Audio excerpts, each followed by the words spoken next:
I know all of you want to do things, and I think we should be doing things and not talking about it anymore. And everyone's applauding him. Huh. They're like, oh yeah, we want to do things. Finally, I'm glad you spoke up. I'm glad, I'm tired of sitting around and talking about stuff. We got to do things, got to take action. And so he says, I have a lot of different ideas about what I think would be cool for the town. Like, I like music festival, or he's giving ideas. He's like, that's for me. Like, what do you guys think? What do you want? Right. And they said, well, and they thought about it, and they said, maybe outside the farmer's market, we should put like some benches so that way people can take their food and eat it there on the river. And he's like, that's a great idea. That's easy. Let's do it. Okay, months go by, nothing happens. They get Why? in an architect involved. They talk about different types of I don't know, random bureaucratic needs. For benches, Um, like that.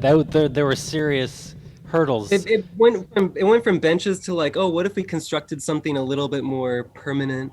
Okay. And before you know it, they've clutched themselves and they hadn't done anything. And after 2 months of that, he just stepped down from the board entirely.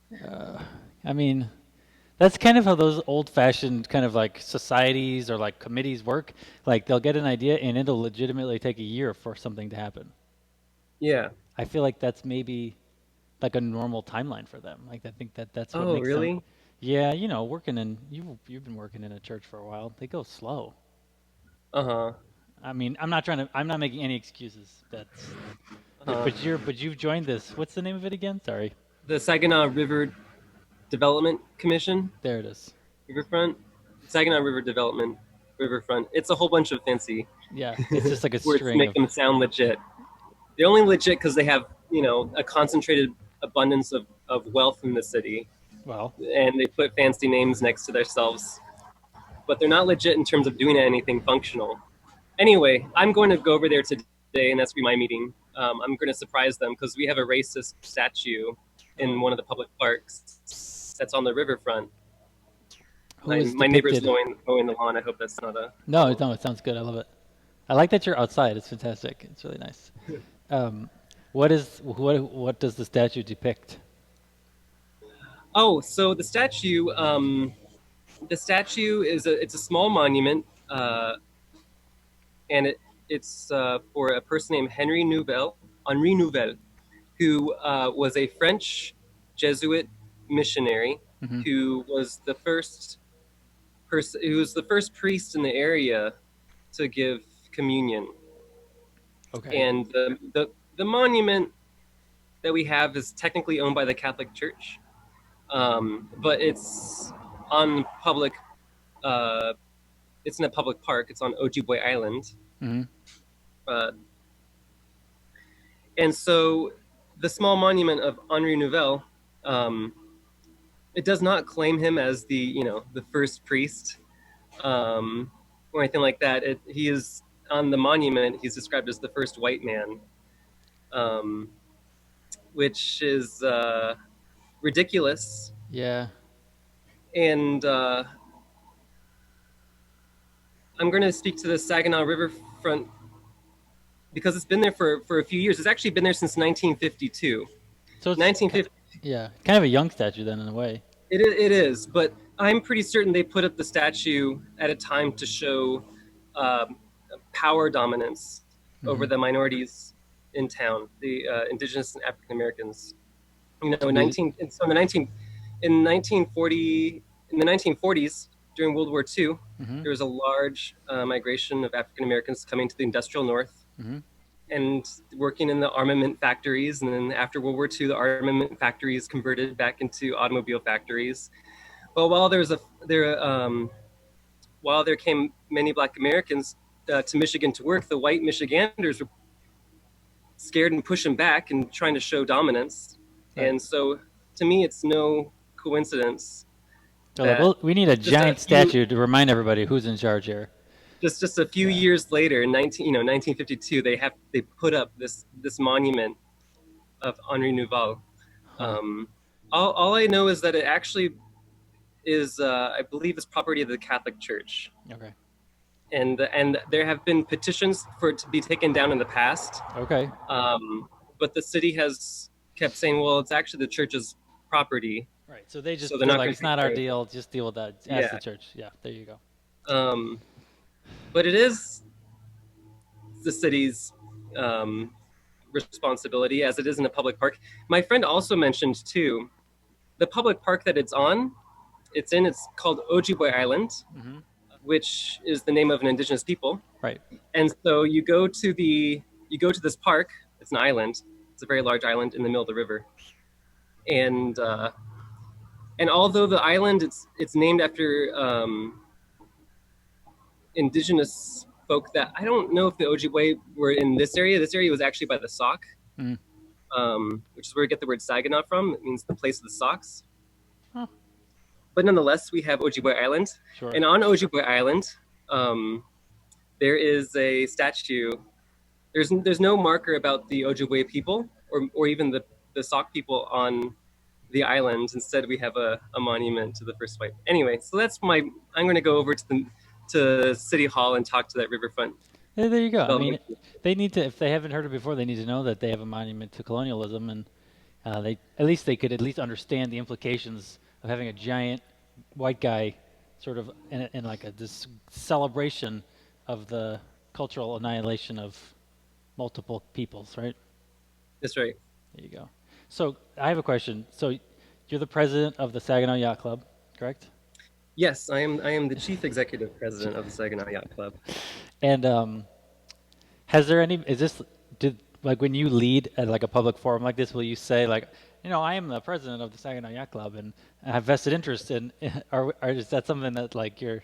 How do you negotiate like the invisible um, yacht club and then like these sort of like public power, institutions and stuff? Even though they're like little committees, they're full of like white people that are just busybodies. But how do you like negotiate that? Yes. So the Saginaw Yacht Club. I think about that when I was going to make public comment at City Hall. Um, I was thinking about whether I would introduce myself as the chief executive president of the yacht club, which is an unregistered 501c3. Well, it's kind of funny. I suppose if I was really intent on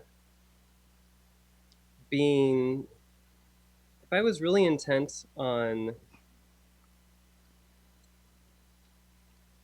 committing to the full integrity of the serious play Mm-hmm. that me and my friends are engaging in, Right. then yes, I would want to introduce and continue that, you know, the Saginaw Yacht Club, although you might not think it exists, I'm going to go ahead and declare that it does exist. Right. And I'm going to Exactly. keep declaring that it exists. And then and then the flip side is the masks we have to put on for people in power.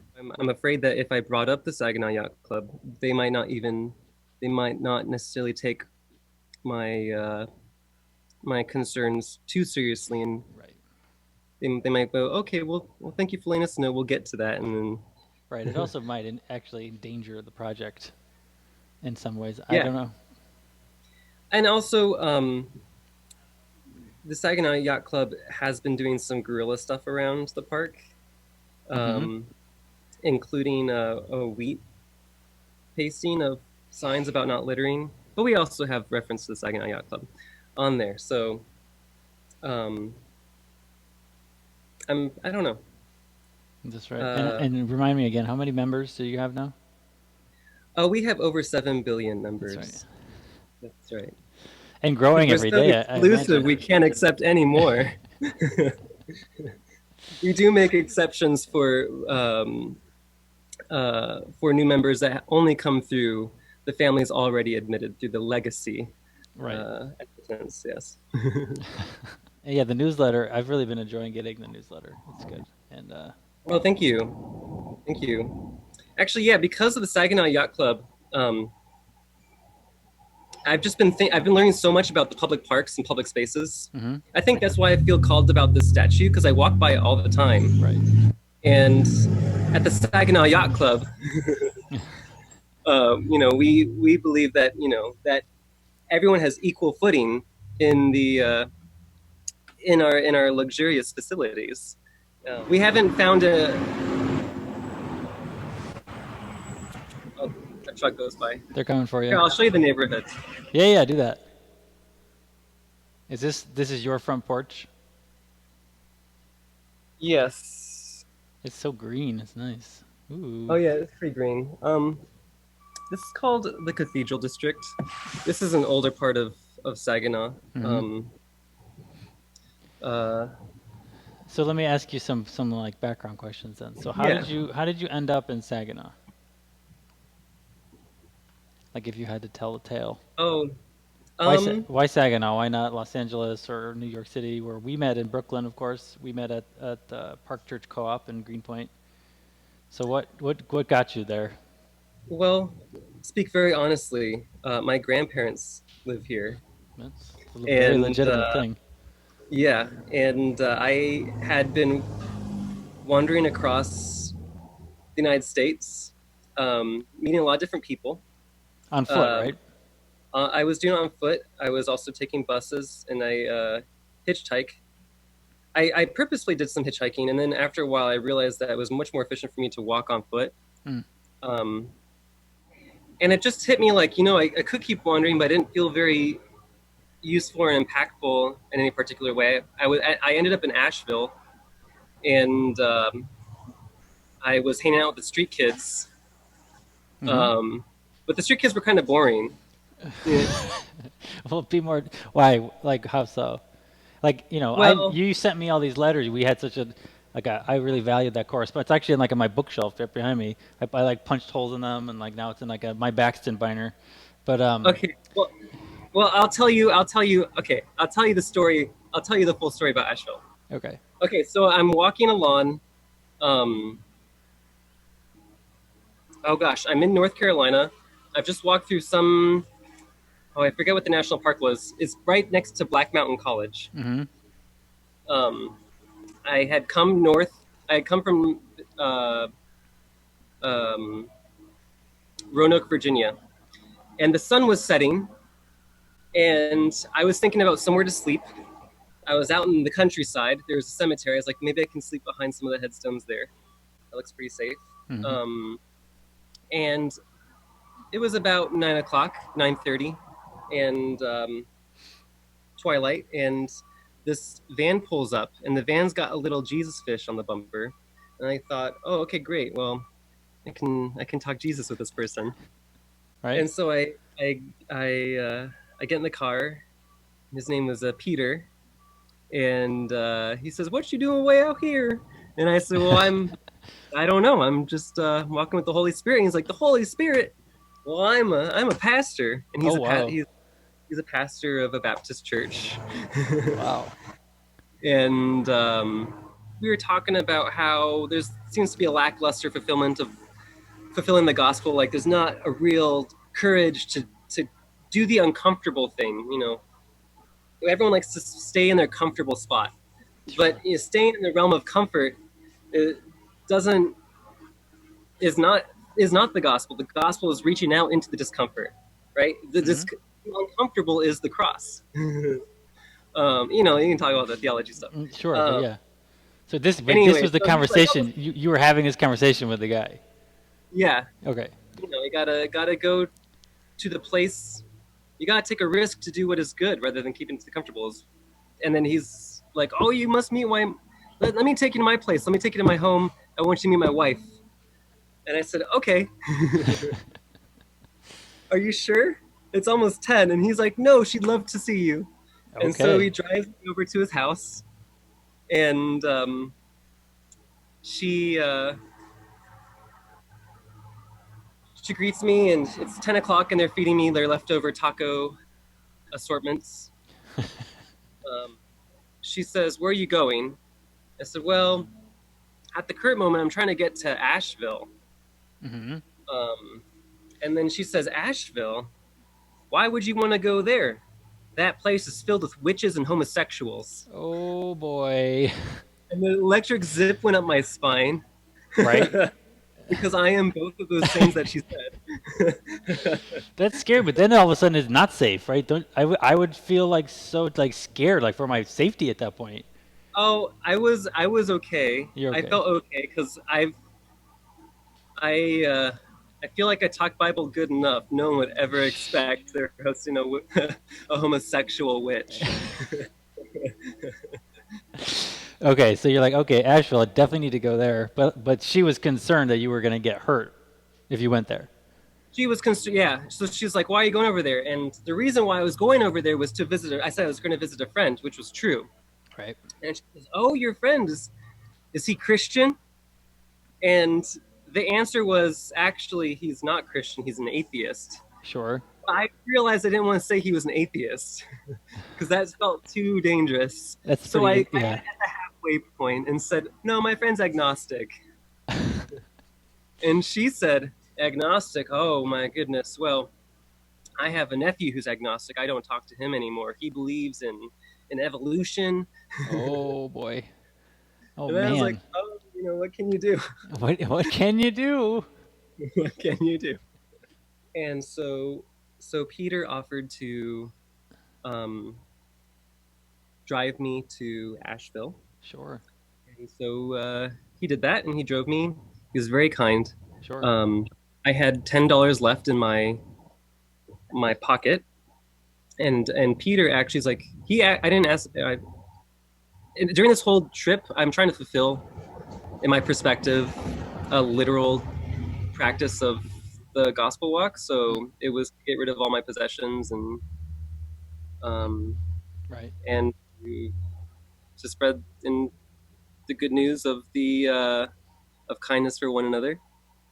Um, Right. And more than that, so I remember you. It was like a like this sense of radical trust that I feel like you started to lean into in Brooklyn, and like you had some experiences where like really like scary situations, and you just sort of like had this like trust, and you felt like I remember you said like it was almost like magic, like you felt like reality would like bend based on like how you trusted that. I don't know I remember how you described it, and I feel like that was like why you felt like you could even like go on a walk like that, and that it would be like okay. yes, well, when I was doing that in the beginning, of course, I felt very much that God was with me and I could take the risks and courage to do what was necessary to do. As I was doing my walk, of course, other kinds of ideas about privilege would come up. How many people are picking me up, Right. not because I am uh, necessarily visibly a fellow Christian, or and by Christian I just Right. mean like person who is thinking about other people ahead of Right. themselves, um, but rather because I am an attractive white guy. Right. And that's real. And I know that that was something that weighed on you as the journey kind of came to an end. Well, and that's what I'm going to tell you about when I get to Asheville. Okay, here we go. All right, flash forward. So the Asheville. So yeah, I had $10 left, and then Peter he said, "Here, please take this money," and he gives me $9. I didn't ask for it, but he gave it to me, and he gives me many blessings. And I get out, and I'm in downtown Asheville, and the place is cool. There, people. I saw a person walking around in a furry outfit. Um, Folks were reading tarot cards in the streets. Cars had these neon lights underneath illuminating the road. Hmm. The smell of weed and tacos are in the air. Saw a few drag queens, and it was only a Thursday night. I was like, "This is cool," and I'm just wandering around, and there's this guy sitting down somewhere, and I'm just happen to be sitting by him, and he says, "Hey, do you have any money? I need like $10. I need," and he says, I have to get like a week-long bus pass, and it's hard for me to walk." He's trying to prove to me that he can't walk by showing me his cast leg or Mhm. something. Um, but at this moment, I have so little. I was even like, "I don't care, man. Take what you need." So I gave him the $10. All I Right, had it left, didn't. It left didn't even matter. Yeah. Yeah. Yeah. Yeah. I had left was $9 and some change, and I wandering through some more, and I'm waiting outside a bar, and there's this other guy who very much looks homeless, by the ragged aspects of his clothing, and the holes in his shoes. He had a very big beard. He was a much older gentleman, and he had a bicycle with him. And he's just going along the front of the bar. He's saying, "Does anyone have $9? Does anyone have $9?" And he's like, "Well, I have exactly $9 left, so here you go." Wow. For me, of course, it was this symbolic, like, this is it. This is the clinch. Like, it wasn't $8, it wasn't $10, it was $9 exact amount. And I was like, okay, here we go. Wow, this is amazing. Finally there. um, of course, this is all in line with my interest in Saint Francis as well, and his uh, aspect of a vow of poverty. Mm-hmm. Uh, mm, Although he didn't explicitly said it, although he never explicitly said it, um, it's through his practices you can kind of perhaps interpret that one of the reasons why Francis was so avid about not possessing things. And there's a lot of different reasons, but one Sure. reason that comes out to me is, it's property and money that are at the root of violence between people. Now I'm like so now I have like this really light feeling. I'm like, okay, now here I am, just got my backpack and with it has like two shirts and a pair of pants, Mm-hmm. and I'm just wandering around, and I meet this kid named Monk,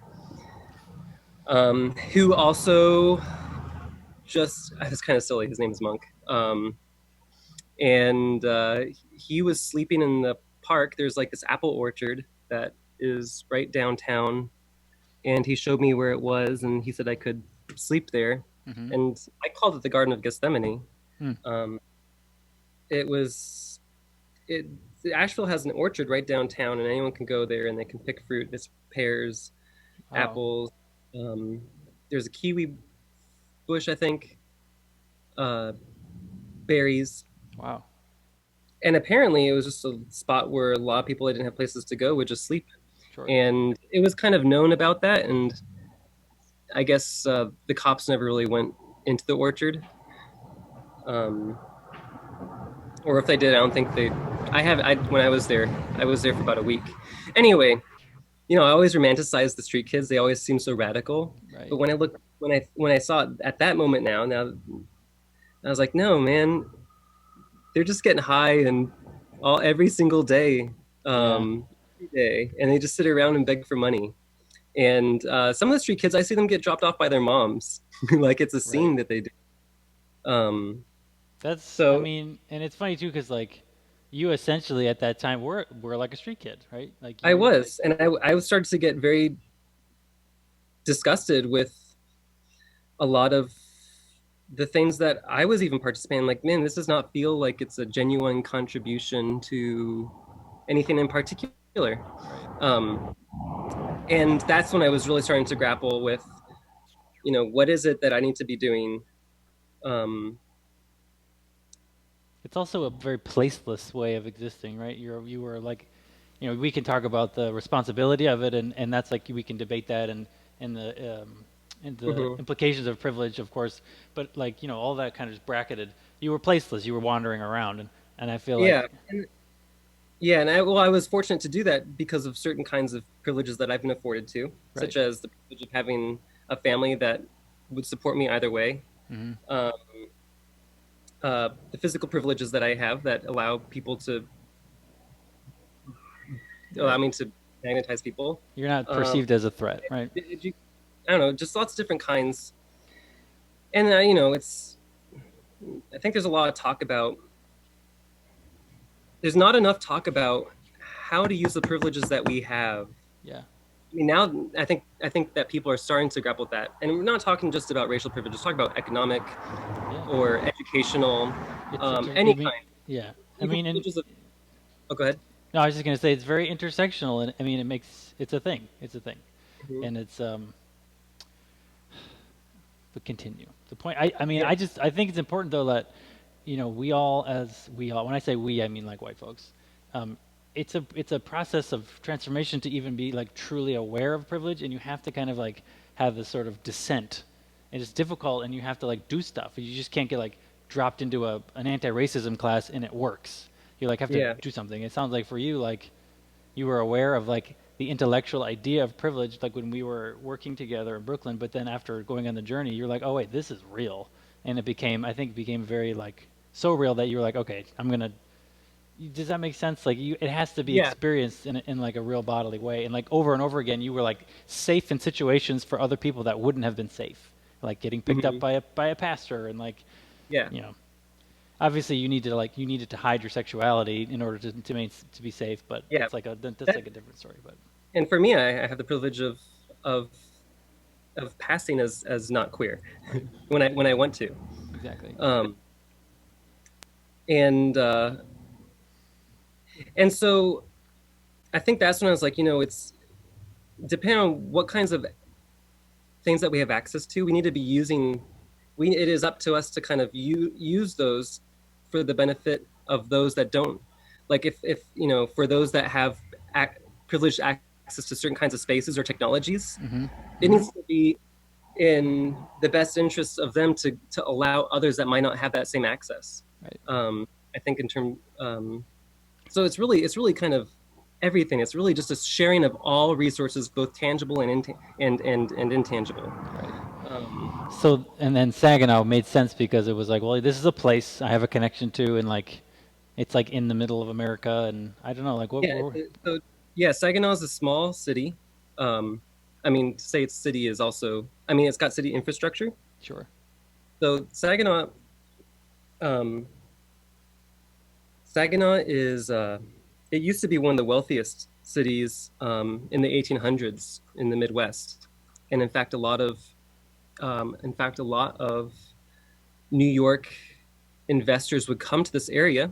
Um, the reason why is because of the lumber industry. There's huge trees here, Hmm. white pine, ancient primordial groves, and they and because of the Saginaw River, which flowed into Lake Huron, which Hmm. then flows throughout the rest of um, the Great Lakes area. We Saginaw pine was used to build buildings in Chicago, Sure. and it was also going all the way down into Pennsylvania, everywhere the Great Lakes and all the tributaries are.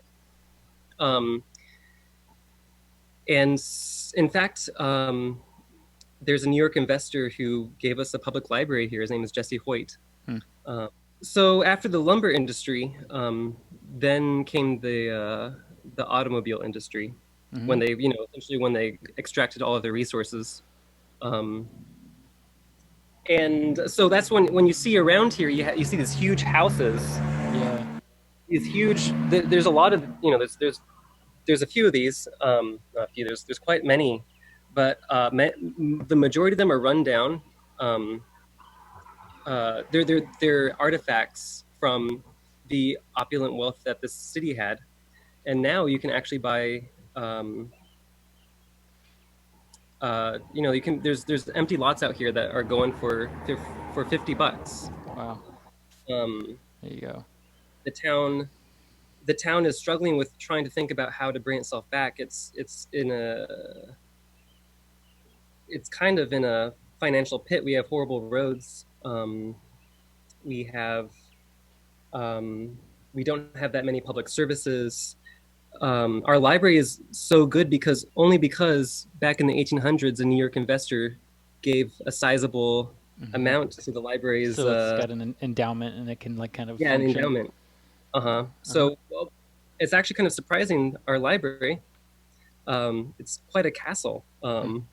We have a lot of castles, and most of these places are being torn down because there's no upkeep. Um, Sure. Deferred maintenance is a thing. Yeah. yeah. Um, and then the automobile industry also left. Hmm. Um, yeah, and because and so speaking of that statue, the 1952 statue dedicated to the first white man Hmm. in the Saginaw area is a testament to um, the egregious amount of redlining and white flight that this town has allowed to happen. And then they also like took out parts of downtown area and took out streets as like choke points which killed off portions of the downtown, mostly because those areas were black neighborhoods, Hmm. and it really killed off that those areas financially, and also the construction of the interstate. This is this It's is kind. not unique to No, I was gonna that. say it's an American story of the way that Yeah, like cities have sort of been used and abused over the past 100 yeah, years. and so Um, it goes back to this Saginaw Riverfront Development Commission, which is not thinking. They're trying to think about, oh, the best way to resuscitate a city is if we make it more appealing to tourists. We just make spruce up the area and kind of thrive on a tourism model. Um, and because they're hoping the tourism model will also then have people want to relocate here as a place to live and right. thus bring up property values, I mean, gentrification. I mean, like that's what cities have done. Even like smaller cities are like, well, if we can get this place to look like a millennial playground with enough breweries and like enough cornhole things Yeah, that but it's so people. funny because the play to people deciding what a millennial playground looks like are people in their 60s and 70s. I know that's a pathetic thing. Not that So millennial playgrounds are good, but it's. I mean, well, when I think millennial playground, I think community gardens. yeah, I no, think it's. I mean, I think you might be a different millennial. I mean, community gardens are awesome, but like I'm thinking of places like Kansas City that I've been to, or like Seattle, and parts of Philadelphia and places outside of Philadelphia where you have like these very expensive, very sort of high-end condos, and then just like endless sprawl of like breweries and like fancy mhm. restaurants and like so these people who have tech jobs in Seattle or whatever they do in Philadelphia. I don't even know. And it's like swanky places to live. Maybe have like a kid or two, and then places to go out at night. That's what I think of. And like Mhm. everything is made out of like the weird like corrugated steel and it's like cheap construction and Mhm. so. Yeah, well, this is a kind of a testament. Like our city is so small that unlike New York, I felt pretty helpless in participating in the politics. New York is just so huge, Yeah, but here, I'm although I feel like I have more sizable impact due to the size, sure. and I think a lot of I've been meeting a lot of people that understand this and are really pushing for different kinds of change. They're criticizing City Hall, they're criticizing the Riverfront Development Commission because they're focused on putting up more signs, and trying to, I don't know, advertise Saginaw as like the place to be. But the money shouldn't be given for advertisement for tourism. Money should be allocated to public resources. More money for public schools. Like the whole the whole priority thing is Right. all skewed. Um, yeah, it's so sad. And but like I do think that there's a direct amount of participation. Like I can go ahead to the people that put up the Right. Saginaw riverfront signs and say, instead of putting up more signs, why don't you take down this monument? Or, you Yeah. know, No, I think so. I met a person. A few community gardens have been established around here, partly because um, it, there's the land, the lots that you can buy are affordable. Um, um, and so there have been in my short time here, I've seen a lot of locals just doing what they do best, which is really develop community. So I've seen community gardens go up. I've seen bicycle. Uh, there's a thing called Counter Cruise, which was established, which is a lot of people in town go on this huge bike ride just around the Hmm. area. It's fun. It just sounds like at a certain point you have to invest yourself and all that means is complicated, but you invest yourself in like a particular community, a particular place, and you kind of like need to put up with the older folks on the commissions and etc., and like commit to like this particular community, to this particular Mhm. place, and like listen and like build relationships with people. Like, oh, what do you guys want? What do you need? What are these people saying that you want, and what do you actually like want? It's like what you're saying Hmm. about like when community like actually becomes thriving or starts to build around something. I feel like it's often like an accident. It's like very, I don't know, I Yeah. just don't see like, especially working in like a faith community, things don't often like work how people think it's going to work. Often like community just kind of like sprouts up, and you have to just sort of pay attention to it and just like let it do its thing. Whereas I Yeah. think that the approach of a, you know, a little older generation is to be like, well, here's the plan and we're going to just do it. We're going to make Hmm. signs and people will see the signs. If you build it, they will come. And I just don't see that really working, especially in struggling communities where there's like a history of either trauma or like of economic depression, like it sounds like Saginaw has. It's just so you have to get invested. It's I find that challenging. You know, as I've not been an actual like wanderer, but like I've been very nomadic, moving all around different cities and stuff, Hmm. and I'm kind of longing for the like the feeling of like, you know what, here is where it is. I'm gonna like care about the school system. I'm going to get involved. I'm going to like meet my elected officials, you know, however flawed they may be, and like sort of like just Hmm. dig in. And it seems like that Saginaw for you is like you're able to dig in, and not only that, but like you dig in by being yourself. So like as before this, I was like googling you, and like, you know, you got like organ concerts. You're like an accomplished organist, and you work in churches, and like you are able to have like activist sort of like invisible yacht club groups, and you know you do happenings and you do art shows and drama. Like it sounds like you cut across a lot of different strata of society in Saginaw, and so you got to use who you are to build community on all these different levels. That's pretty neat, right? Oh yeah. Well, I think it has a lot to do with a lot of the different um, people I've been meeting. Um, I think I it's kind of, I think there's the blessing to how small this city is. Like I say it's a city in quotation marks. It feels, it's really like a town Hmm. that has an old city infrastructure on top of it from when it was 200,000 people. Right. Um, but it's been kind of fun because I don't know. I guess so small. You just hang out with your councilwoman, just on the porch drinking beers and That's a big deal though. I mean, I feel like that's yeah, what citizenship is supposed to be about. I think that yeah. that's neat. And so like the big reveal right of the Saginaw Yacht Club is that it's like this polluted river, these abandoned public Huh. spaces that you're like nobody's using this, so it's ours now. We're making this into this thing, and it's sort of this Yeah. commentary.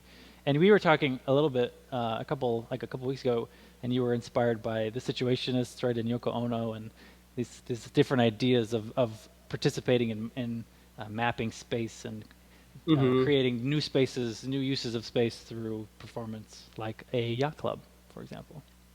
Yeah. Yeah. Um, I have been reading the book that you sent me, the The production by Henri Lefebvre. Yes, there you go. Yeah. It's fun. It's I mean it's very Ugh, European. It's he's it, also a Marxist, but I have to it's skip through some of it because it's sometimes it feels so intangible. I know. I mean it's like pure ass philosophy, and so which means that he's in love with his own words. I think a lot. Uh-huh. Yeah, but you know, some of the ideas in there are pretty good. Yeah, they But are pretty good. yeah. Yeah, I think it's I don't know. I guess I think critically about art nowadays. Um I mean I had before, but I think really now it's starting to come into view about when we're making art, what are the things that we should be considering? Hmm.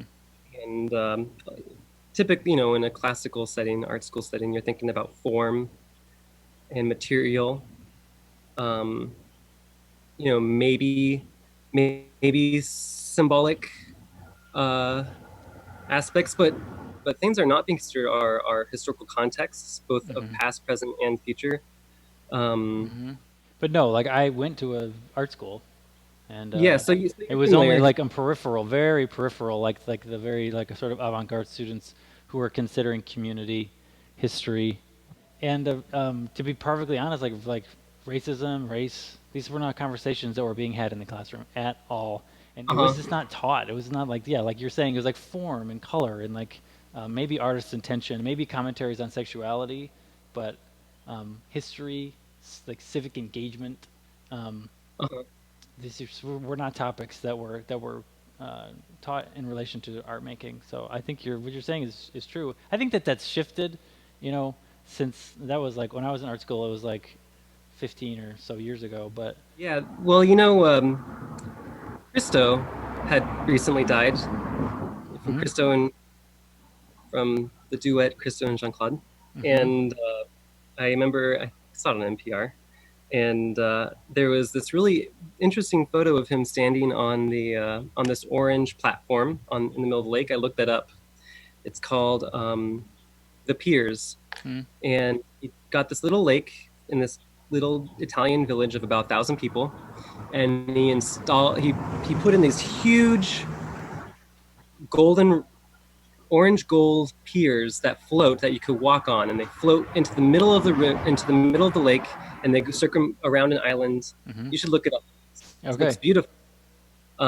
But um, but then it's kind of interesting because he's a person that has a lot of respect in the high art world. But I almost felt like that piece was very sloppy Mm. in that if it's kind of like environmental art, that is, it's art interacting with the environment. Why is there so much plastic being used for its creation? What Mm. kind of impact does it have on the locals? Because when it went from a town of 1,000, tourists would come in, and in 3 days, 200,000 people walked across that. Wow. And where is the money coming? What another thing that one isn't really considering when thinking about art, except for maybe nowadays more recently, who's funding the projects? Mhm. Um, and in that case, it was an armaments family Mm. was funding this project. Um, and Well, there I don't you know, it go. just felt, and it felt like it was, although it had a lot of high regards, it felt kind of like a sloppy and uncritical creation of Yeah. something that was supposed to be aesthetically pleasing and nothing else. It sounds really tone deaf, you know.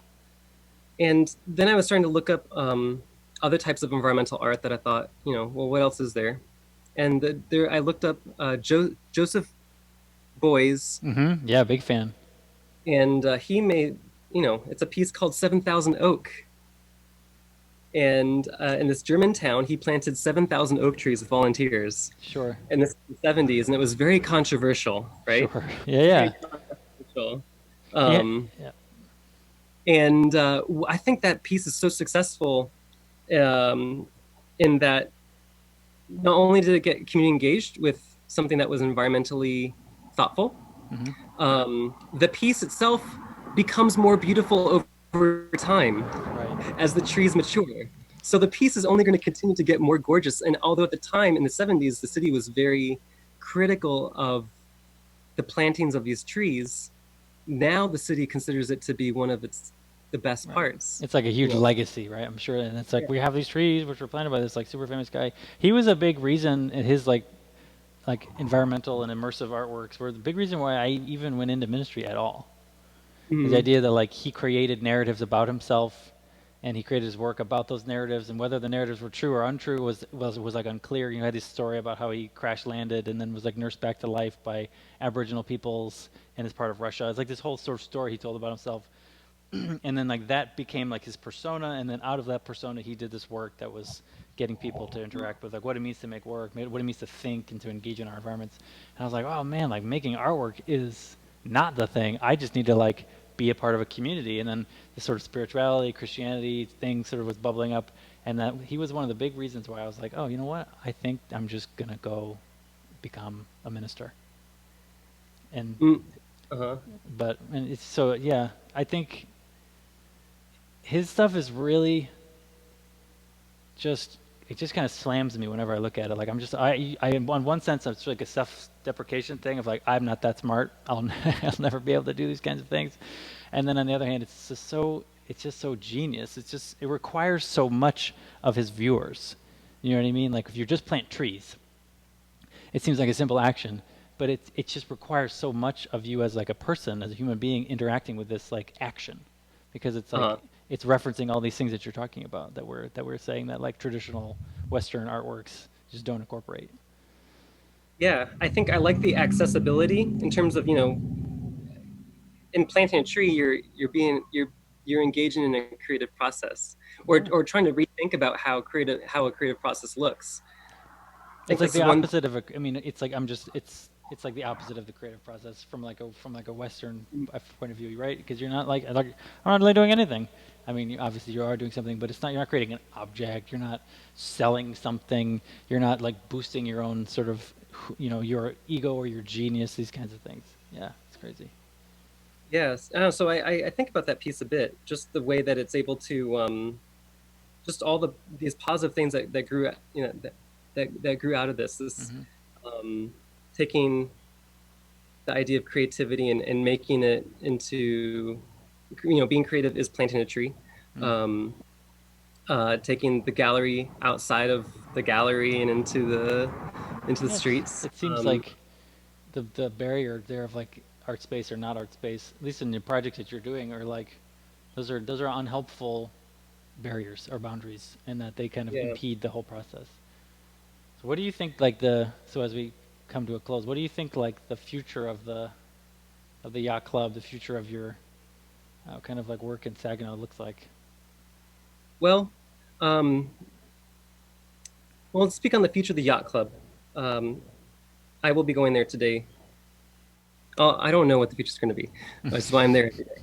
But what I hope for it to happen is Sure. I kind of hope that we've been getting more and more people assembling there. They just Hmm. know I'm going to be there, and so consistently now, instead of having one or two people show up, we've been getting three or four or five. Hmm. And I hope that by consistently being there, it will just be a space to be. In fact, um, people have been bringing um, people have been bringing foods and picnics to share, and we're even now thinking of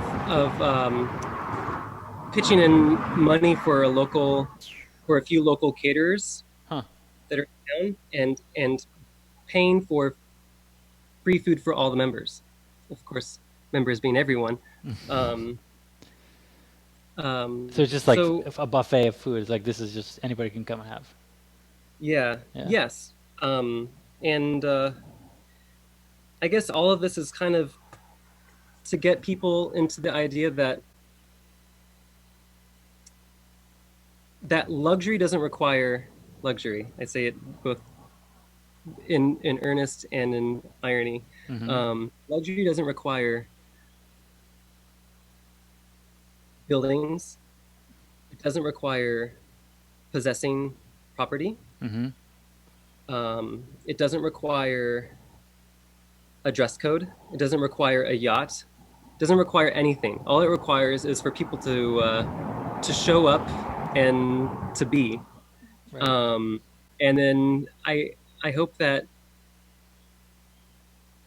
it I just will habitualize that kind of thinking because I see so much people grow up around about what it is that they need that will make them happy, or whatever. Hmm. You know, oh, well, we already have a public park. Let's make more public parks. Hmm. And utilizing them in the way that humanizes other people. I mean, it's instead of like this is the whole irony of a yacht club is it's the most exclusive possible thing you can think of, and it's like they're using leisure as a way of hurting other people and establishing Mhm. dominance and preeminence. Whereas you're like this is like a leisure park space where we are equals and we're sort of yeah. This Yeah. awesome. I just think it's a great brave use of space. And the reappropriation of space is just really. Uh, I wish you and the yacht club the best. Oh, thank you. Thank you. Thank you. Enjoy that weather over there. It looks so sunny. Oh, yeah, it's be sunny. It's actually perfect weather right now. Soon it will become super humid. This place used to be a swamp. I bet. Um, Is it because the river and like was there like a marshland and all that? this was all marsh, yeah. And in fact, Saginaw it used to be called the city of the swamp back when it was back during the lumber times. So yeah, I don't know. Lots of anyway, blah blah blah. Just wait for the old theme music to finish.